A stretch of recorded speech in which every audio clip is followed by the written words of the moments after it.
ਘਰ-ਬਾਰ ਲੁਟਾ ਕੇ ਬਹਿ ਗਈਆਂ। ਮੈਨੂੰ ਖ਼ਬਰ ਨਾ ਆਉਂਦੇ ਜਾਂਦੇ ਦੀ ਤਸਵੀਰ ਬਣਾ ਕੇ ਬਹਿ ਗਈਆਂ। ਤਸਵੀਰ ਬਣਾ ਕੇ ਬਹਿ ਗਈਆਂ। ਮੈਨੂੰ ਪੁੱਛਿਆ ਦੁਨੀਆ ਵਾਲਿਆਂ ਨੇ, ਤੈਨੂੰ ਕੀ ਹੋਇਆ ਏ ਮਰ ਜਾਣੀ? ਕੀ ਦੱਸਾਂ ਲੋਕਾਂ ਚਲਿਆਂ ਨੂੰ, ਕਿਉਂ ਝੱਲੀ ਹੋ ਕੇ ਰਹਿ ਗਈਆਂ।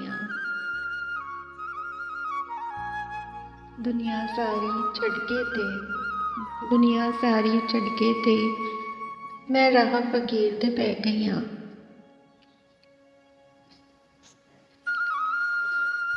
ਹਰਦਮ ਯਾਰ ਨੂੰ ਵੇਖਾਂ ਮੈਂ, ਬਸ ਯਾਰ ਦੀ ਹੋ ਕੇ ਰਹਿ ਗਈਆਂ। ਬਸ ਯਾਰ ਦੀ ਹੋ ਕੇ ਰਹਿ